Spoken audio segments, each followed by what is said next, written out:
दोस्तों बहुत बहुत स्वागत है आप सभी का एक बार फिर से। जी हाँ दोस्तों, आज पूरे दिन की कई महत्वपूर्ण और बड़ी खबरें निकलकर सामने आ रही हैं। जानेंगे सभी खबरों को विस्तार से। तो दोस्तों खबरों में आगे बढ़ने से पहले वीडियो को एक प्यार भरा लाइक जरूर कर दें और ताजा खबरों को जानने के लिए चैनल को सब्सक्राइब भी जरूर कर लें। तो देखते हैं पहली बड़ी खबर क्या निकल कर आ रही है। यूपी में 21 जून से रात 9 बजे से सुबह 7 बजे तक रहेगा कर्फ्यू। 50% क्षमता के साथ खुलेंगे रेस्टोरेंट और मॉल। जी आपको बता दें कि उत्तर प्रदेश में आगामी सोमवार यानी 21 जून से रात्रिकालीन कोरोना कर्फ्यू में और छूट दी जाएगी। रात्रिकालीन कोरोना कर्फ्यू रात्रि 9 बजे से अगले दिन सुबह 7 बजे तक प्रभावी होगा। कोविड प्रोटोकॉल के साथ रेस्टोरेंट को 50% क्षमता के साथ खोला जा सकेगा, जिसमें पार्क, स्ट्रीट फूड आदि के संचालन की अनुमति भी दी जाएगी। इन स्थलों पर कोविड हेल्प डेस्क की स्थापना अनिवार्य होगी। नई व्यवस्था के संबंध में विस्तृत गाइडलाइन जारी की जाएगी। मुख्यमंत्री योगी आदित्यनाथ ये आदेश मंगलवार को टीम 9 के साथ हुई बैठक में दिए थे। उन्होंने कहा कि कोरोना की दूसरी लहर कमजोर पड़ी है पर खत्म नहीं हुई है, अतः सावधानियां बरतें। बैठक में मुख्यमंत्री ने कहा कि प्रदेश में कोरोना महामारी की स्थिति हर दिन के साथ और नियंत्रित होती जा रही है। वायरस अब कमजोर पड़ चुका है, लेकिन संक्रमण का खतरा अब भी बना हुआ है। बीते 24 घंटों में 2,57,135 सैंपल जांचे गए हैं। इसी अवधि में संक्रमण के 340 नए केस सामने आए हैं और 1,104 मरीज कोरोना संक्रमण से मुक्त हुए हैं। इससे पहले 12 मार्च को लगभग ऐसी ही स्थिति थी। दालों और सरसों के तेल से बिगड़ा रसोई का स्वाद, जानिए कितने बढ़े दाम। जी आपको बता दें कि पिछले कुछ माह से सरसों के तेल और रिफाइंड की कीमतों में जबरदस्त उछाल से परेशान लोगों के स्वाद में दालों ने भी खलल डाल दिया है। पेट्रोल और डीजल के दामों में लगातार बढ़ोतरी हो रही है। लोगों को उम्मीद थी कि अब सब कुछ खुल रहा है तो महंगाई से कुछ राहत मिलेगी, लेकिन अभी तक कोई राहत नहीं मिली है। दिन प्रतिदिन बढ़ रही महंगाई ने आम आदमी की जेब पर काफी बोझ बढ़ा दिया है। करीब 1 माह तक कोरोना का प्रकोप झेलने वाले लोगों की कमाई के साधन भी कम हो गए हैं। जिस तरह लोगों को पहले रोजगार मिलता था, उसे हिसाब से रोजगार नहीं मिल रहा है। ऊपर से अब महंगाई ने लोगों की हालत पतली कर दी है। दिन प्रतिदिन सरसों के तेल और रिफाइंड के दामों में तो बढ़ोतरी हो ही रही है, दालों के रेट भी कम होने का नाम नहीं ले रहे हैं। जब कोरोना कर्फ्यू के बाद बाजार खुला तो लोगों को लगा कि अब महंगाई में कुछ कमी होगी, लेकिन ऐसा नहीं हो सका। अब भी दाम वहीं पर बने हुए हैं। सरसों के तेल में लगभग 10 रुपए की कमी हुई है, लेकिन इतनी कमी से लोगों को कोई राहत नहीं मिली है। दोस्तों अगर आप भी अपने गांव, शहर या राज्य की खबर देखना चाहते हैं तो कमेंट में अपने गांव, शहर या राज्य का नाम जरूर लिखें। और अगर आपको अभी तक किसी भी सरकारी सुविधा का लाभ नहीं मिला है तो वो भी कमेंट करके जरूर बताएं कि सरकार की कौन सी योजना आप तक नहीं पहुंची है, जिससे कि आपकी बात हमारे चैनल के माध्यम से सरकार तक पहुंच जाए। तो चलिए बढ़ते हैं अगली बड़ी खबर की ओर। भारतीयों ने सिखाया चीन को सबक। 43% इंडियन ने मेड इन चाइना प्रोडक्ट्स को नकारा। जी आपको बता दें कि चीन के साथ सीमा विवाद शुरू होने के बाद से भारत और चीन के बीच व्यापार पर भी बड़ा असर पड़ा है। पिछले साल गलवान में भारतीय और चीन सैनिकों के बीच हुई हिंसक झड़प के बाद से भारत में चाइनीज प्रोडक्ट्स के बहिष्कार ने रफ्तार पकड़ ली। चीन के साथ बढ़े तनाव के बाद भारत का चीन से आयात लगातार घट रहा है। लोगों ने चीनी सामान खरीदना बंद कर दिया। लोगों ने इसके लिए कई जगहों पर रैलियां भी निकाली और लोगों को चीनी सामानों को ना खरीदने की अपील की। जी आपको बता दें कि ताजा सर्वे में जो कड़ सामने आए हैं उसके मुताबिक 43% भारतीयों ने चीनी सामान का बहिष्कार किया। गलवान घाटी में हुई हिंसक झड़प के बाद से ही देश में चीनी सामानों का बहिष्कार बढ़ा। लोकल सर्कल्स द्वारा किए गए सर्वे के मुताबिक बीते 1 साल में 43% भारतीयों ने कोई भी चीनी सामान नहीं खरीदा। इस सर्वे में एक बात सामने आई कि गलवान घाटी में हुए हिंसक झड़प के बाद लोगों का आकर्षण चाइनीज प्रोडक्ट्स के प्रति कम हुआ। ट्विटर ने भारत में नियुक्त किया अंतरिम मुख्य अनुपालन अधिकारी, कहा सरकार के साथ जल्द साझा करेंगे जानकारी। जी हम बात कर रहे हैं माइक्रो ब्लॉगिंग साइट ट्विटर ने भारत में अपना अंतरिम मुख्य अनुपालन अधिकारी नियुक्त किया है। कंपनी ने कहा है कि वह जल्द ही सूचना एवं प्रौद्योगिकी मंत्रालय के साथ इस मामले की विस्तृत जानकारी साझा करेगा। बता दें कि भारत सरकार ने ट्विटर को नए आईटी नियमों का तुरंत पालन करने के एक आखिरी मौका देते हुए एक नोटिस जारी किया था और चेतावनी दी थी कि मानदंडों का पालन करने में विफल रहने पर प्लेटफॉर्म को आईटी अधिनियम के तहत मिली छूट खत्म कर दी जाएगी। इसके बाद ट्विटर ने पिछले हफ्ते भारत सरकार को आश्वासन दिया था कि वह नए आईटी नियमों के साथ मुख्य अनुपालन अधिकारी की नियुक्ति को जल्द अंतिम रूप देगा।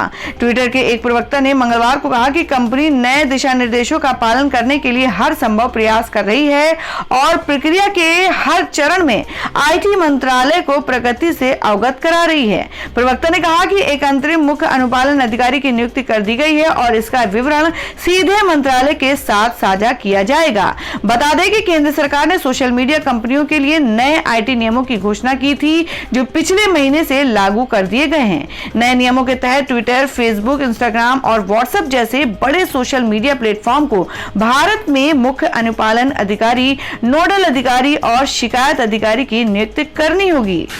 झारखंड में अनलॉक का तीसरा चरण शुरू। अब शाम 4 बजे तक खुलेंगी सभी दुकानें, लेकिन कुछ पर पाबंदी जारी।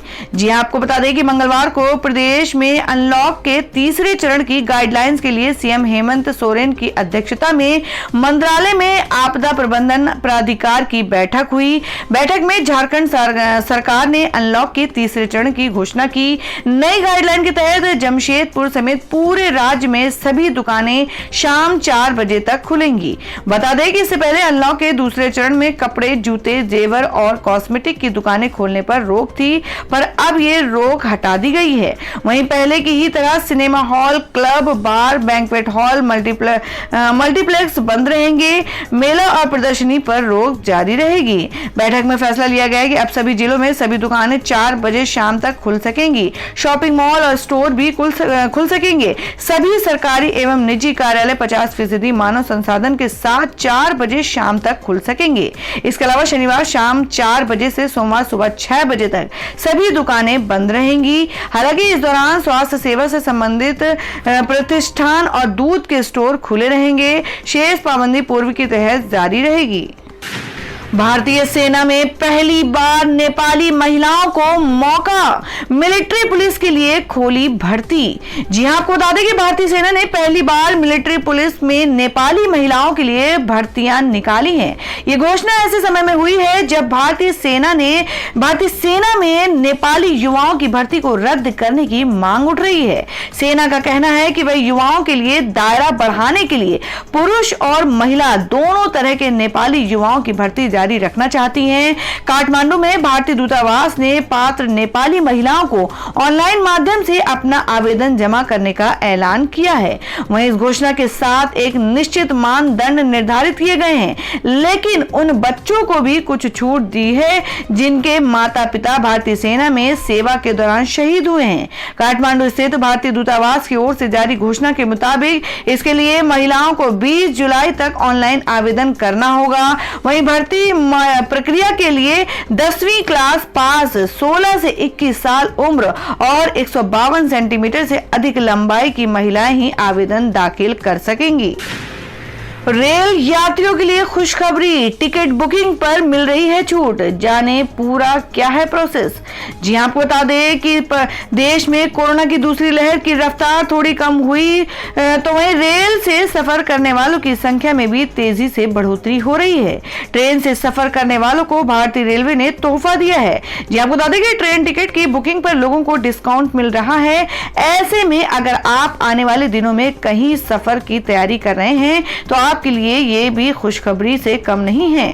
ट्रेन टिकटों की बुकिंग पर आपको 5% की छूट मिल रही है। अगर आप भी रेल टिकटों पर छूट लेना चाहते हैं तो आपके लिए ये अच्छी खबर है। जी आप बता दें कि रेल टिकटों की बुकिंग पर लोगों को छूट मिल रहा है। रेलवे ने यूपीआई पेमेंट यानी यूनिफाइड पेमेंट इंटरफेस के जरिए ट्रेन टिकटों की बुकिंग पर छूट देने की घोषणा की है। अगर आप यूपीआई के जरिए टिकटों की बुकिंग करते हैं तो आपको ट्रेन के टिकट के बेसिक किराए पर 5% की छूट मिलती है। इस ऑफर का लाभ उठाने के लिए आपको यूपीआई भीम के जरिए टिकट बुकिंग का पेमेंट करने का आपको छूट मिलेगा। बिहार में अब शाम के 6 बजे तक खुलेंगी दुकानें, जारी रहेगी प्रदेश में नाइट कर्फ्यू। जी आपको बता दें कि बिहार में अनलॉक की प्रक्रिया शुरू हो गई है। इसके चलते मंगलवार को सीएम नीतीश कुमार ने अनलॉक के दूसरे चरण के लिए समीक्षा बैठक की। इसके बाद ट्वीट कर उन्होंने जानकारी दी। जी आपको बता दें कि ट्वीट करते हुए उन्होंने लिखा कि कोरोना संक्रमण की स्थिति की समीक्षा की गई। अगले एक सप्ताह तक अर्थात दिनांक 16/6/21 से 22/6/21 तक प्रतिबंधों में ढील देते हुए अब सरकारी एवं गैर सरकारी कार्यालय 5 बजे शाम तक, दुकानें एवं प्रतिष्ठान 6 बजे शाम तक खुली रहेंगी। रात्रि कर्फ्यू संध्या 8 बजे से प्रातः 5 बजे तक लागू रहेगा। बता दें कि अनलॉक में प्रदेश की जनता को कोई तरह की छूट नहीं दी गई है, लेकिन सीएम नीतीश कुमार ने स्पष्ट रूप से कहा है कि थर्ड वेव से बचाव के लिए एहतियात बरतना जरूरी है। वहीं दूसरी तरफ विकास कार्य गति पकड़े इसका भी ध्यान रखना होगा। ऐसे में तय है कि अनलॉक 2 में छूट के साथ सख्ती भी सरकार बरतेगी। और दोस्तों बता दें कि कोरोना के चलते हज 2021 के सभी आवेदन रद्द। जी हां आपको बता दें कि जो लोग हज यात्रा की तैयारी कर रहे थे उनके लिए बड़ी खबर है। जी आपको बता दें कि कोरोना महामारी के मद्देनजर सऊदी अरब सरकार ने विदेशियों की हज यात्रा को रद्द किए जाने का फैसला लिया है। इसके बाद भारतीय हज समिति ने भी हज 2021 के लिए किए गए सभी आवेदनों को रद्द कर दिया है। अब केवल सऊदी अरब में रहने वाले 60,000 लोग इस बार हज यात्रा करेंगे। हज यात्रा 2021 को लेकर सऊदी अरब ने पिछले दिनों कहा था कि कोरोना वायरस महामारी के चलते इस साल 60,000 से अधिक लोगों को हज की अनुमति नहीं होगी और वे सभी स्थानीय होंगे। सरकार द्वारा संचालित सऊदी प्रेस एजेंसी पर हज एवं उम्रा मंत्रालय का हवाला देते हुए एक बयान में ये घोषणा की गई थी। बयान में कहा गया है कि इस साल हज जुलाई के मध्य में शुरू होगा। इसमें 18 से 65 साल की आयु के स्थानीय लोग हिस्सा ले सकेंगे। मंत्रालय ने कहा कि हज यात्रियों के लिए टीका लगवाना अनिवार्य है। बयान में कहा गया है कि सऊदी अरब ने हाजियों के स्वास्थ्य व सुरक्षा और उनके देशों की सुरक्षा के बारे में निरंतर विचार विमर्श के बाद ये फैसला लिया है। रेल यात्रियों के लिए एक बड़ी खबर निकल कर आ रही है, जिसमें रद्द की गई हैं 26 ट्रेनें। कहीं आपने भी तो नहीं करा रखा है टिकट। जी हाँ आपको बता दें कि कोरोना के कम होते मामलों के बीच अनलॉक की प्रक्रिया शुरू हो गई है। यात्रियों की सहूलियत के लिए भारतीय रेलवे ने भी अपनी ट्रेनों की संख्या बढ़ा दी है। इसी बीच भारतीय रेलवे ने नॉन इंटरकॉलिंग काम के चलते 26 पैसेंजर ट्रेनों को रद्द कर दिया है और कई के रूट डाइवर्ट किए गए हैं। ईस्टर्न डेडिकेटेड फ्रेंट कॉरिडोर ने उन ट्रेनों की सूची साझा की है जो निश्चित तिथियों पर रद्द रहेंगी। ये ट्रेनें मुख्य रूप से न्यू जलपाईगुड़ी, अमृतसर, भागलपुर, जम्मू तवी, जयनगर, दरभंगा सहित अन्य मार्गों पर चलती हैं। New Jalpaiguri Amritsar special, Bhagalpur Jammu Tawi special, Jaynagar Amritsar special और कोलकाता अमृतसर स्पेशल ट्रेनें रद्द रहेंगी। और दोस्तों अगली खबर में आपको बता दें जो कि एमपी बोर्ड परीक्षा को लेकर है, जिसमें बन रहा नया फॉर्मूला। 10वीं 12वीं के अंकों के आधार पर बनेगा 12वीं का रिजल्ट। जी हां आपको बता दें कि मध्य प्रदेश माध्यमिक शिक्षा मंडल यानी माशिम का 12वीं कक्षा के रिजल्ट का फॉर्मूला बुधवार गुरुवार तक तैयार हो जाएगा। मंत्री समूह और स्कूल शिक्षा विभाग ने फॉर्मूला तैयार करने की कवायद तेज कर दी है। पहले में 10वीं 11वीं व 12वीं के अंकों को आधार बनाकर रिजल्ट निकालने का फॉर्मूला तैयार किया गया था, लेकिन निजी स्कूल संचालकों ने उसे खारिज कर दिया। उन्होंने कहा कि हमारे पास पिछले साल की 11वीं कक्षा का रिजल्ट नहीं है, ऐसे में 12वीं का रिजल्ट तैयार करने का फॉर्मूला बदला जाए। अधिकारियों की टीम नया फॉर्मूला तैयार कर मंगलवार को मंत्री समूह के सामने रखने वाली थी, जिस पर मंत्री समूह की मुहर लगनी थी, लेकिन बैठक ही नहीं हो पाई। जी आपको बता दें कि विभाग के उच्च अधिकारियों ने 10वीं का 50%, 11वीं व 12वीं की छमाही व वार्षिक परीक्षा के आधार पर 25-25% के अंकों के आधार पर मूल्यांकन का फार्मूला तैयार कर लिया था, जिसे प्राइवेट स्कूल एसोसिएशन के विरोध के कारण मंत्री समूह ने निरस्त कर दिया है। और दोस्तों एक खबर में जान लेते हैं क्या है देश भर में सोने और चांदी का ताजा भाव। जी आपको बता दें कि सराफा बाजार में सोने के दाम में 464 रुपए प्रति 10 ग्राम की गिरावट देखने को मिली। आज सोने के दाम 47,705 रुपए प्रति 10 ग्राम पर रहा और वहीं चांदी की कीमत में 723 रुपए प्रति किलोग्राम की गिरावट देखने को मिली है। इससे चांदी की कीमत 70,420 रुपए प्रति किलोग्राम पर रही है। और वहीं जान लेते हैं देश भर में मौसम की ताजा हालात। जी आपको बता दें कि दिल्ली समेत उत्तर भारत के कई हिस्सों में अब लेट होगी मानसून की एंट्री। यूपी, बिहार सहित इन राज्यों में भारी बारिश की चेतावनी। जी आपको बता दें कि उत्तर पश्चिम भारत में मानसून की गति धीमी हो गई है और मौसम विभाग के मुताबिक अगले 2 दिनों में इसके राजधानी दिल्ली में पहुंचने की संभावना नहीं है। हालांकि इसके बाद भी आज दिल्ली में तेज हवा के साथ बारिश की संभावना बनी हुई है। मौसम विभाग ने बताया कि पश्चिमी हवाओं के कारण उत्तर पश्चिम भारत में मानसून की गति धीमी हो गई है। अगले 2 दिनों के भीतर इसके दिल्ली पहुंचने की संभावना कम है। हालांकि राजधानी में मंगलवार और बुधवार को हल्की से मध्यम बारिश हो सकती है। आईएमडी के मुताबिक मध्य प्रदेश के अधिकतर हिस्सों, पूर्वी उत्तर प्रदेश, पश्चिमी उत्तर प्रदेश, दिल्ली, हरियाणा तथा पंजाब के कुछ हिस्सों और अगले 24 घंटे में दक्षिण पश्चिमी मानसून के आगे बढ़ने के लिए परिस्थितियां अनुकूल हैं। तो दोस्तों ये थी अब तक की सभी बड़ी खबरों की अपडेट्स। टुडे ब्रेकिंग न्यूज और लेटेस्ट खबरों को देखने के लिए हमारे चैनल को सब्सक्राइब जरूर कर लें, वीडियो को लाइक और शेयर भी जरूर कर दें अपने दोस्तों और रिलेटिव्स के साथ। तो दोस्तों फिर मिलेंगे काम की खबरों और सरकारी योजनाओं की एक और नई वीडियो के साथ। तब तक के लिए धन्यवाद दोस्तों।